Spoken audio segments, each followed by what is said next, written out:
Bienvenue dans Smart Bourse, votre double dose quotidienne de marché en direct sur Bismart. Chaque jour à la mi-journée, 12h30, 13h et le soir, la grande édition pendant 1 heure à partir de 18h30. Au sommaire de cette édition de la mi-journée, jour d'échéance sur les marchés, la première échéance de l'année, échéance mensuelle avec l'expiration de différents contrats futurs et produits dérivés sur indices. L'expiration du CAC 40 futur aura lieu tout à l'heure à 16h. On y reviendra très largement ce soir avec nos invités de Smart Bourse à partir de 18h30. Notez que les marchés sont plutôt orientés à la baisse. On vend peut-être un peu les bonnes nouvelles qu'on a déjà intégrées massivement depuis quelques semaines. La dernière bonne nouvelle en date étant l'ampleur du plan de relance souhaité par Joe Biden, 1,9 trillion de dollars. C'est le montant qui a été affiché hier par le président élu américain.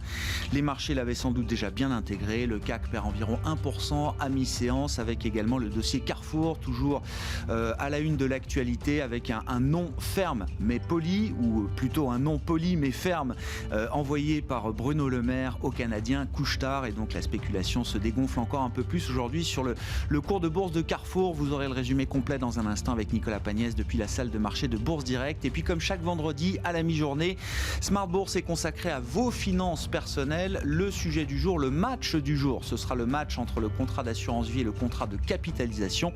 On en parlera dans quelques minutes avec Audrey Ferry, responsable de l'ingénierie patrimoniale chez Bordier et compagnie à Paris. Et puis on parle également de vos enjeux, les enjeux industriels de vos métiers, de l'industrie, de la gestion, de l'industrie patrimoniale et du conseil en gestion privée ou en gestion patrimoniale.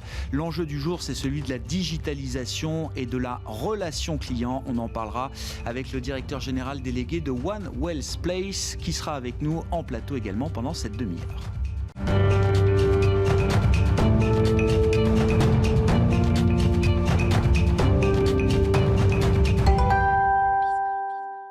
C'est une séance de baisse qui est en cours pour conclure cette deuxième semaine de l'année. Le résumé complet à mi-séance en Europe, c'est avec Nicolas Pagnès depuis la salle de marché de Bourse Direct. Tendance dans le rouge à la mi-journée à la Bourse de Paris. Après avoir acheté la rumeur, les investisseurs vendent la nouvelle du plan de relance de Joe Biden. Celui-ci a détaillé hier un plan de relance de 1 900 milliards de dollars concentré sur l'aide aux foyers américains, mais aussi les aides aux collectivités locales et aux États, ainsi que le financement de la lutte contre l'épidémie aux États-Unis. Parmi les mesures phares, on note notamment l'octroi d'un chèque supplémentaire pour les plus démunis de 1 400 dollars, cumulé aux 600 dollars déjà décidés en décembre, mais aussi un relèvement à 400 dollars par semaine des aides fédérales aux chômeurs qui jusque-là étaient de 300 dollars. Joe Biden qui a également annoncé qu'il souhaitait financer avec son plan de relance le passage du salaire minimum aux États-Unis de 7,25 dollars à 15 dollars de l'heure. Au-delà du plan de relance, les investisseurs ont également pris connaissance du discours de Jérôme Powell hier dans la nuit à l'université de Princeton. Ce dernier a déclaré que la Fed maintient une politique accommodante et n'envisage pas de remonter des taux pour le moment. En France, les investisseurs ont également en tête le durcissement des mesures de restriction avec un couvre-feu à 18h généralisé. Le spectre d'un nouveau confinement comme prochaine étape, éloignant un peu plus l'espoir d'une reprise économique à très court terme. Du côté des statistiques, les investisseurs ont pris connaissance des prix à la consommation en France pour le mois de décembre. Ces derniers se sont stabilisés sur un an, mais ont tout de même progressé de 0,2% par rapport au mois de novembre.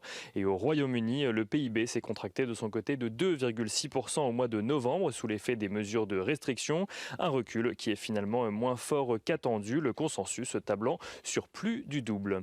Du côté des valeurs à présent à la Bourse de Paris, Bruno Le Maire a réitéré sa réticence au projet de fusion entre Carrefour et Couche-Tard ce matin. Celui-ci évoque un nom courtois mais clair et définitif, un refus du gouvernement au nom de la souveraineté et de la sécurité alimentaire qui ne manque pas de susciter des interrogations. Carrefour et Couche-Tard qui n'ont pas encore réagi de leur côté. Bouygues Télécom présente un nouveau plan stratégique de son côté nommé Ambition 2026. Le groupe souhaite devenir à cette date le deuxième opérateur mobile de France et atteindre un chiffre d'affaires de 7 milliards d'euros.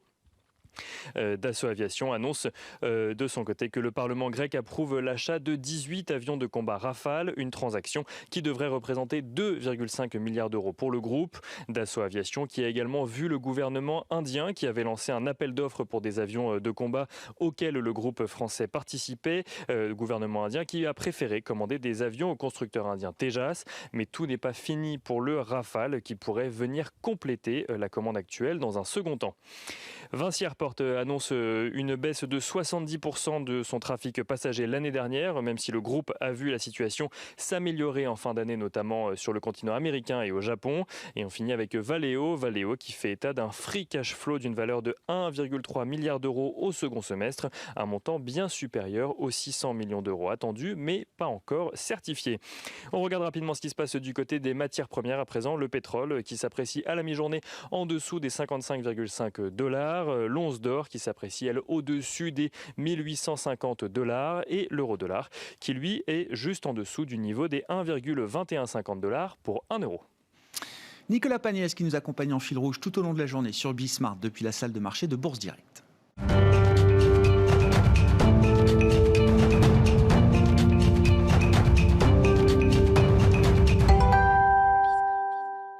Et c'est parti pour le rendez-vous finance personnelle du vendredi avec le match du jour, le match de la semaine, le match entre le contrat d'assurance vie et le contrat de capitalisation. On en parle avec Audrey Ferré à mes côtés en plateau, responsable de l'ingénierie patrimoniale chez Bordier et compagnie à Paris. Bonjour et bienvenue Audrey. Bonjour, merci. Rentrons donc dans le dur de ce match. Deux enveloppes qui ont chacune peut-être des intérêts différents en fonction de la situation, en fonction des objectifs qu'on peut se fixer. Mais dans l'absolu déjà, qu'est-ce qu'on peut dire de ces deux enveloppes ? Est-ce qu'il y en a une, l'assurance vie ou la capitalisation, qui est plus intéressante que l'autre ? Alors, effectivement, le contrat d'assurance vie et le contrat de capitalisation sont deux enveloppes d'épargne qui permettent de faire fructifier son argent. Elles ont des atouts communs, mais elles ont aussi des différences. Alors, pour savoir laquelle est la plus adaptée à une personne, il faut connaître sa situation familiale, sa situation patrimoniale, savoir quels sont ses objectifs, ses besoins. Et ensuite, une fois qu'on a fait cette analyse, il est possible de diriger la personne plutôt d'un côté ou de l'autre, voire même des deux côtés. Ça peut aussi être complémentaire, l'assurance vie et le contrat de capitalisation. Qu'est-ce qui fait pencher la balance d'un côté ou de l'autre dans les grandes situations familiales, patrimoniales qu'on peut avoir en tête, Audrey ? Alors, la grande différence entre assurance vie et contrat de capitalisation, elle intervient surtout au moment d'un décès, puisque l'assurance vie, elle a un régime vraiment très particulier, que ce soit dans la conception juridique ou dans les aspects fiscaux. Et le contrat de capitalisation, lui, c'est un actif comme un autre qui est traité de manière classique dans une succession. Donc c'est vraiment à ce stade qu'on peut vraiment les différencier. On l'oublie parfois, mais c'est vrai que l'enveloppe d'assurance vie, c'est une assurance vie en l'occurrence, qui est parfois utilisée de la même manière qu'un contrat de capitalisation, Audrey. Mais au moment du décès, c'est là que se fait la plus grande différence. Voilà, en fait, la grande différence entre assurance vie et contrat de capitalisation, c'est que dans le cadre d'une assurance vie, le souscripteur assuré décède, le contrat va se dénouer, donc les capitaux vont être versés aux héritiers. Alors, justement, non, aux bénéficiaires qui vont être désignés, qui ne sont pas forcément les héritiers. Alors que le contrat de capitalisation, lui, est transmis aux héritiers. Ouais. On n'a pas le choix de désigner des bénéficiaires. C'est vraiment pas fait de la même façon.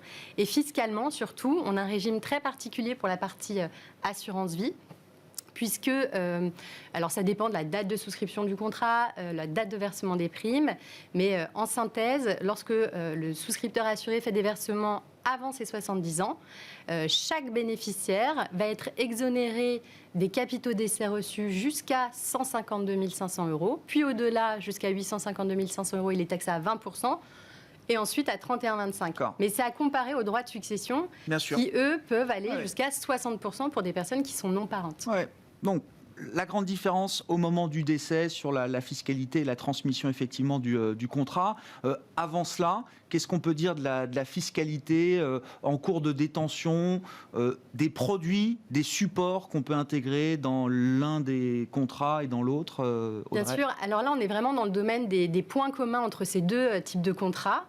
Les points communs, c'est notamment les supports financiers qui vont être les mêmes, le fonds euro, les unités de compte. On peut aller trouver ces deux types de contrats auprès de compagnies françaises ou luxembourgeoises. Et c'est vrai que la fiscalité, on dit que ce sont des enveloppes qui permettent d'optimiser les revenus parce qu'on va capitaliser les intérêts générés sans imposition sur le revenu. Et donc, au moment d'un rachat, on peut être imposé uniquement sur la quote-part des intérêts qui peuvent être générés. Et donc, c'est vraiment intéressant parce que pas de rachat, pas d'impôt. Ouais. Voilà. Ouais. Et la fiscalité est la même en cas de rachat aussi, Audrey. Oui, exactement. Oui, c'est la même règle D'accord. pour le contrat d'assurance vie que pour le contrat de capitalisation. D'accord. Dans quel cas est-ce que le contrat de capitalisation finalement est plus intéressant que l'assurance vie? Alors l'assurance vie, je comprends, il y a la problématique du décès effectivement et des bénéficiaires désignés. Pour le contrat de capitalisation, quelles sont les forces, son intérêt? Alors, les forces du contrat de capitalisation, c'est des situations un peu plus spécifiques. Ça va être, par exemple, pour une personne qui souhaiterait transmettre de son vivant son patrimoine. Là, le contrat de capitalisation est bien plus intéressant parce qu'il va pouvoir être donné, que ce soit en pleine propriété ou en la seule nue propriété, donc qui conserve l'usufruit pour avoir des revenus. Et donc, dans ce cadre, le contrat de capitalisation peut être donné en nue propriété. Si on a plusieurs enfants, l'idéal, c'est de faire un contrat par enfant pour éviter qu'ils soient en indivision sur le même contrat. Parce que quand on est en indivision, il faut avoir l'accord de tout le monde pour gérer. Donc, il peut y avoir des mésententes. Chacun peut avoir envie de gérer différemment. Donc voilà, il vaut mieux un contrat par enfant. Et si on met en place un démembrement de propriété, donc usufruit nue propriété, il faut faire une convention dans laquelle on va déterminer les règles qui vont être applicables à l'usufruitier pour avoir le droit de racheter le contrat, donc sortir de l'argent, et aussi savoir qui va déterminer les supports, les modes de gestion, etc. Ouais. Donc ça, c'est le premier cas. Le deuxième cas que je vois pour le contrat de capitalisation, c'est remployer le prix de cession d'un actif démembré. Donc typiquement, quand on a une succession, on peut avoir un conjoint survivant qui recueille des biens en usufruit, les enfants en nue propriété, et ils peuvent vendre, par exemple, si c'est un appartement, vendre l'appartement, et le notaire peut soit répartir le prix au profit de chacun, soit les personnes, les héritiers peuvent dire non, on voudrait reporter ce démembrement. Et là, le contrat de capitalisation est très utile avec les deux précautions que j'ai évoquées, la convention d'usufruit nue propriété à rédiger, et puis si on a plusieurs enfants, un contrat par enfant pour éviter tout problème. Ouais, effectivement, donc des intérêts spécifiques pour le contrat de capitalisation. Et puis on le rappelle, l'assurance vie, c'est vraiment l'idée de pouvoir optimiser la transmission en cas de décès. C'est ça l'intérêt Exactement. principal. En fait, ce qui fait l'atout de l'assurance vie, c'est un très bon outil de transmission du patrimoine, de protection de ses proches en cas de décès, pour plusieurs raisons. Ça va permettre, par exemple, grâce à la clause bénéficiaire, de désigner ses enfants, ses petits-enfants. Donc on peut transmettre sur plusieurs générations. Pour des parents, par exemple, fiscalement, c'est très intéressant vis-à-vis de leurs enfants. Imaginons une famille composée de 2 parents et 3 enfants. Si les versements ont été faits avant les 70 ans des parents, on va transmettre un capital au global aux 3 enfants de 915 000 € sans fiscalité. Donc c'est intéressant. Et puis, c'est aussi un outil qui va permettre notamment de transmettre aux héritiers des liquidités suffisantes pour payer les droits de succession le moment venu, de manière tout à fait sereine, et éviter d'avoir à vendre très rapidement des biens immobiliers ou des titres, alors que ce n'est pas le bon moment, puisqu'on n'a quand même que 6 mois pour payer les droits de succession. Dernier cas de figure où l'assurance vie est aussi très pertinente, c'est quand on a des liens de parenté assez éloignés, ou même pas du tout de liens de parenté. Donc, je ne sais pas, des neveux et nièces, par exemple, ils paieraient des droits de succession à 55%. L'assurance vie, on voit 0 fiscalité, voire 20%, voire 31-25%. Donc c'est quand même intéressant. Et si je veux transmettre des fonds à un ami, à mon concubin, je ne suis pas mariée, je ne suis pas pacsée, en concubinage par exemple, les droits de succession, c'est 60% dans ce cas-là. Donc l'assurance vie est très intéressante aussi dans ce cadre. Bon, en fait, il n'y a pas de match, mais comme à chaque fois quand on parle de solutions patrimoniales, c'est quelle est votre situation et quels sont vos objectifs? Exactement. C'est comme ça qu'on détermine le bien fondé à chaque fois d'un produit ou d'une enveloppe par rapport à une autre. C'est vrai qu'en règle générale, on se tourne souvent vers l'assurance vie parce qu'elle a tellement d'avantages.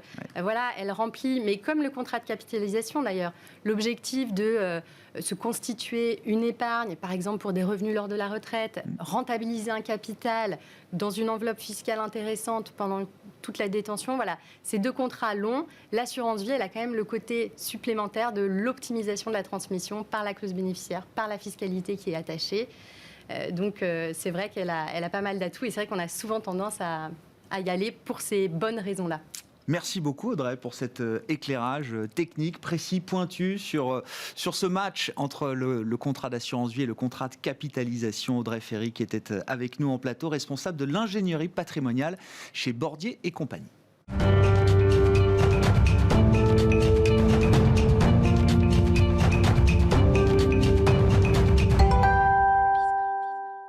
Et on prend l'angle à présent industriel pour parler de vous, de vos métiers, si vous êtes dans l'écosystème patrimonial, de la gestion au sens large, de la gestion privée peut-être plus particulièrement, avec la question du digital et de la relation client. Et c'est Yann Charer qui est à mes côtés pour parler de ce sujet, directeur général délégué de One Wells Place. Bonjour et bienvenue Yann. Merci, bonjour Grégoire. Merci d'être avec nous. Jeune société One Wells Place, c'est ça, fondée en 2017 Tout à fait. One Wells Place, c'est avant tout une aventure entrepreneuriale et humaine. Nous sommes ce que nous appelons une fintech, c'est-à-dire que nous sommes une société technologique et nous sommes spécialisés sur les métiers de la gestion d'actifs et de la gestion privée.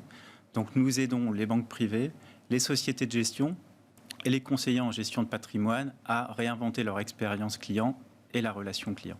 Partant d'un constat qui est assez dur, je trouve assez sévère, pas forcément intuitif, que le digital a quand même pénétré ces métiers depuis quelques années, mais n'a pas encore abouti à repenser en profondeur la relation client. C'est-à-dire que la première vague digitale, vous dites Yann, c'était surtout un outil de productivité, on va dire, pour les conseillers, un outil d'aide, notamment face aux questions réglementaires. Tout à fait. Mais pas forcément pensé pour le cœur de la relation client. On a fait un double constat. Le premier, c'est qu'effectivement, la relation client en gestion privée, malheureusement, s'est dégradée depuis plusieurs années. Dégradée. Et malheureusement aussi, c'est dû effectivement à l'inflation des réglementations européennes qui ont été créées d'ailleurs à juste titre par le régulateur pour mieux protéger les investisseurs, mais aussi mieux encadrer la fourniture de services financiers. Donc ces directives européennes, c'est MiFID 2, DDA, PRIPS. Et malheureusement, elles ont été mises en œuvre évidemment par les gérants de patrimoine, mais pas forcément en le prenant par le bon bout. Et le résultat aujourd'hui, c'est que malheureusement, on estime qu'en moyenne, un gérant de patrimoine passe 50% de son temps sur des tâches à faible valeur ajoutée, des tâches administratives, alors que son métier, c'est de conseiller le client, c'est de parler avec lui. Et le deuxième constat qu'on a fait aussi, c'est que les clients particuliers, mais aussi les clients aisés, et d'ailleurs ils sont plutôt moteurs dans cette évolution, changent énormément dans leurs évolutions, dans leurs usages. Pourquoi ? Parce que tout simplement, ils utilisent des plateformes digitales qui leur permettent tous les jours d'avoir accès à des services en fonction de leurs préférences, de leur centre d'intérêt, de payer en un clic. Et si on rapproche ça aux services financiers, on a aussi des acteurs comme les néobanques qui permettent d'ouvrir un compte en quelques minutes ou des robots conseillers qui mettent un peu à mal le modèle traditionnel de la gestion de patrimoine et de la gestion d'actifs. C'est-à-dire que quand même la relation client qui est au cœur de la valeur peut-être de ce métier de conseiller en gestion privée ou de patrimoine, s'est dégradé. Le client s'en est aperçu. C'est ce que vous dites, Yann. Hein. Il s'en est aperçu et puis... il y a encore 5 ans, c'était pas grave si effectivement un banquier ou un gérant n'avait pas d'application mobile ou n'avait pas de portail. Maintenant, ça devient quand même extrêmement gênant. Encore plus en 2020 et en 2021. Malheureusement, on connaît une pandémie depuis presque un an. Les relations qui étaient surtout en gestion privée, qui étaient principalement des relations qui se faisaient dans des bureaux confortables, dans des salons, maintenant ça n'existe plus, il faut tout faire à distance. Donc comment est-ce qu'on s'organise dans ce monde-là, sachant que les clients aussi ont pris goût au digital, à la visioconférence, à l'instantanéité. Imaginez un client, pendant la chute des marchés financiers en mars dernier, qui ne peut pas accéder à son portefeuille. Il est obligé d'appeler tous les matins, d'appeler son gérant tous les matins pour savoir combien a fait son portefeuille. Et stressé pendant ce temps, stressé parce qu'il ne sait pas. Ça, c'est encore une réalité, ça. Alors, c'est une réalité pour la majorité des acteurs, pas pour tous, évidemment. Ceux qui ont le plus évolué, évidemment, ce sont les grandes banques, parce qu'elles ont des budgets d'investissement plus importants. Elles peuvent aussi s'appuyer sur leur banque de détail, donc elles peuvent capitaliser là-dessus. Mais pour les indépendants, vous dites... Mais pour les indépendants ou les petites sociétés de gestion, c'est très très difficile, parce que c'est vrai aussi que ce sont des investissements, si vous les faites en propre, qui peuvent coûter très très cher. Qu'est-ce que vous proposez chez One Wells Place pour reconstruire, rebâtir, réinventer la relation client avec la force du digital, Yann ? Justement, nous, notre conviction, c'est qu'on peut renverser cette spirale négative, c'est pas trop tard. Mais il faut déjà appliquer les recettes et les usages en fait qui font les bonnes pratiques. Voilà, les bonnes pratiques qui font le succès des GAFA. Pas besoin de réinventer l'eau tiède. Exactement. Donc appliquer ces bonnes pratiques tout en conservant effectivement, vous l'avez dit, ce qui fait la différence en gestion privée, c'est-à-dire la relation intuitive-personne. Donc nous, on a créé une solution qui s'appelle Airwells et qui est en fait une solution de relation client justement qui va permettre à la fois d'offrir aux clients privés une application mobile et au conseiller un portail web qui va lui permettre d'interagir avec ses clients, de mieux les connaître aussi. Ouais, vous dites, faut prendre les bonnes pratiques. Allons-y, côté Amazon, Netflix. Enfin voilà, c'est l'amazonification de la société et des services, de la distribution. Il y a des bonnes pratiques évidemment qu'il faut prendre. Il faut aussi sacraliser ce qui fait la spécificité peut-être de ce métier-là, de cette industrie. Exactement. C'est-à-dire qu'en fait, il ne faut pas se dire que le digital va remplacer le contact avec le client. Il va simplement être là pour donner un peu plus d'autonomie au client, effectivement, mais aussi permettre au conseiller de mieux connaître son client. On parlait par exemple de transmission et d'assurance vie. Si vous envoyez des contenus à votre client via son application mobile, vous pouvez savoir en fait ce qu'il va lire, ce qui va l'intéresser. Et donc là, vous allez pouvoir le contacter. Et inversement, le client pourra même contacter directement son conseiller en lui disant « Tiens, j'ai lu cet article, il m'intéresse, est-ce qu'on peut en parler ?»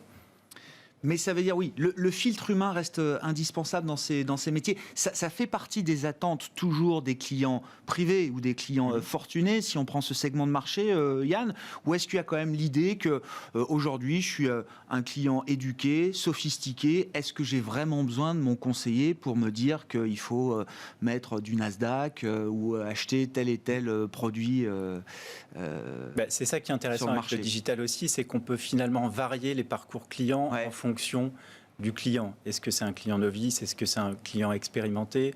Est-ce que c'est plutôt un client délégataire ou un client plutôt actif, effectivement? Et d'ailleurs, à travers nos algorithmes, on va pouvoir aussi détecter, y compris les changements de comportement des clients, et donc accompagner le conseiller ou laisser effectivement le client en autonomie. Et c'est vrai qu'il y a plein de choses maintenant que le client peut faire en autonomie, consulter son portefeuille, s'éduquer financièrement à travers le contenu qui est publié. Visiblement, certains y ont passé beaucoup de temps pendant les mois de confinement. Non, mais exactement, oui. D'ailleurs, on a vu effectivement qu'il y avait un regain d'intérêt pour la bourse. Donc c'est vraiment important effectivement pour les gérants de patrimoine de pouvoir offrir ces services à leurs clients. Et puis il y aura toujours des clients qui auront besoin de parler à leurs conseillers, et c'est très bien. Donc, par exemple, on a un chat intégré à notre application mobile qui permet de le faire, là aussi de façon sécurisée. Évitons les emails, évitons les WhatsApp, qui sont absolument pas sécurisés. Il y a une question générationnelle qui est très forte. Est-ce qu'il faut un renouvellement de la génération des clients privés ou fortunés aujourd'hui, le temps que les fortunes se transmettent aux héritiers, ou est-ce que non, déjà dans la base installée de clientèle, il y a de l'appétit? Ça, c'est effectivement une bonne question, parce qu'on a toujours tendance à penser qu'en fait, c'est les jeunes générations qui maintenant utilisent le mobile, etc. Mais c'est faux, en fait. Toutes les études montrent, y compris sur la clientèle privée, donc je ne parle pas de la clientèle affluente, large, que le premier canal de communication et d'interaction avec un client privé, c'est le mobile. Ça l'était déjà en 2018, alors imaginez avec 2020 ce qui s'est passé, c'est encore plus flagrant maintenant. Quelles que soient les classes d'âge. Alors évidemment, il y a des personnes moins appétentes, mais ce n'est plus une question d'âge uniquement. À plus de 50 ans, à plus de 60 ans, on est parfaitement à l'aise avec un mobile, surtout si on a aussi une expérience utilisateur qui est simple. C'est-à-dire que si effectivement vous faites une usine à gaz, ça va être compliqué. Mais maintenant, tout peut être simple. La connexion peut être très sécurisée en étant très simple. Le parcours client peut être très simple aussi. Et alors, concrètement, là, si je reviens effectivement à la proposition de One Wells Place, c'est Airwells, c'est ça le produit que vous avez élaboré, Yann. Ça fonctionne quoi? Par exemple, c'est une application que les sociétés, vos clients, sociétés indépendantes, vont pouvoir utiliser pour leur compte, c'est ça? Oui, avec leur propre marque? Exactement. Alors là aussi, où le marché a beaucoup évolué et nous, on a beaucoup travaillé, c'est qu'en fait, c'est déjà avant, ce type de projet, ça mettait des mois et des mois, voire des années. Aujourd'hui, en fait, une société de gestion indépendante ou un conseiller en gestion de patrimoine a juste à nous appeler ou à le faire directement d'ailleurs sur notre site internet, puisqu'on les rend autonomes aussi. Il a juste à se connecter et en quelques minutes, en fait, il va créer son environnement dédié, à la fois pour lui, pour sa gestion de la relation client, mais aussi son application mobile client, à destination de ses clients, donc qui va être en marque blanche, à ses couleurs, avec sa marque. Comment vous vous positionnez par rapport aux grands acteurs, on va dire, du logiciel patrimonial, les Harvest, Menimore, ceux qui ont pignon sur rue et qui ont les grosses parts de marché aujourd'hui. Comment vous vous positionnez par rapport à ces acteurs? Effectivement, ce sont des acteurs qui sont présents depuis plusieurs dizaines d'années pour certains d'entre eux, qui ont effectivement axé leur proposition de valeur principalement sur la productivité, effectivement, des conseillers. Et nous, on a voulu vraiment renverser ça. Évidemment, on traite des enjeux de productivité, mais on le lie intimement à la relation client. Donc, à cette expérience client. Ce qui nous différencie aussi, c'est l'ouverture de notre application. C'est-à-dire que maintenant, on peut, grâce à notre application, se connecter aussi à d'autres services, de signature électronique, par exemple, d'optimisation de portefeuille. Donc, ce qui est assez différent de ce qui est proposé aujourd'hui par le marché. En termes de coûts, alors on comprend les bénéfices, mais la partie coût, c'est des solutions qui sont abordables, accessibles, justement peut-être pour une partie du marché qui n'a pas accès au grand du logiciel. Oui, tout à fait, puisqu'effectivement, avec les progrès technologiques, c'est aussi une solution. Imaginez une société de gestion indépendante qui voudrait faire sa propre application mobile. C'est plusieurs centaines de milliers d'euros à minima à investir, et après, il faut pouvoir la maintenir. Notre solution, c'est 10 fois, 20 fois moins cher, en fait, parce que c'est une solution, effectivement, qui a été créée pour être réplicable à différents environnements, tout en préservant la personnalisation, donc la marque blanche de nos différents clients. Sur alors je rappelle, créé en 2017, où est-ce que vous en êtes de votre développement commercial, pour dire les choses concrètement, Yann? Et moi, les premiers retours d'expérience que vous avez pu avoir sur votre produit. Le développement commercial, on dit qu'il ne faut pas gâcher une crise, et c'est vrai que finalement, cette pandémie est plutôt une opportunité pour nous. Parce qu'il y a encore quelques temps, on sentait les acteurs intéressés, effectivement, mais pas forcément. Là, ils sont pressés maintenant. Voilà, là, ils sont beaucoup plus pressés. Ils ont senti effectivement qu'il fallait vraiment investir rapidement. Et comme ils ont compris qu'il manquait d'outils, peut-être. Exactement. Oui. Et c'est assez intéressant de voir aussi parmi des acteurs assez traditionnels, finalement. Et la demande vient d'ailleurs des utilisateurs, donc de leurs clients, mais aussi de leurs banquiers, de leurs gérants.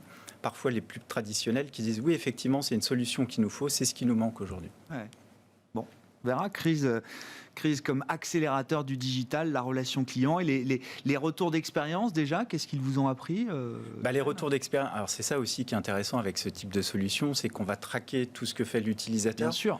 Donc on va voir ce qui marche bien, on va voir ce qui marche moins bien, et donc on va pouvoir faire évoluer quasiment en temps réel. Donc ce qui marche bien, effectivement, c'est par exemple de pouvoir pousser du contenu qui va être personnalisé, parce que ça permet effectivement assez rapidement au client final de prioriser et de lire ce qui l'intéresse. Ce qui marche bien aussi, c'est de pouvoir échanger facilement avec son conseiller à travers l'application mobile. C'est aussi le zéro papier, c'est-à-dire partager un document maintenant. C'est plus la peine de l'envoyer par courrier, vous le scannez, vous le chargez via l'application mobile. Donc toutes ces fonctionnalités marchent très bien.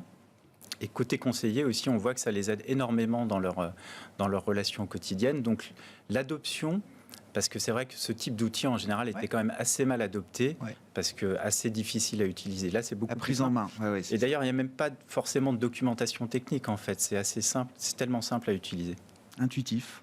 Exactement. Merci beaucoup. Merci Yann d'avoir été à nos côtés pour évoquer donc les enjeux de la digitalisation, de la relation client dans ces métiers du conseil et de la gestion privée. Yann Scharer qui était avec nous à la mi-journée dans Smart Bourse, directeur général délégué de One Wealth Place. On se retrouve ce soir en direct à 18h30 bien sûr sur Bismart.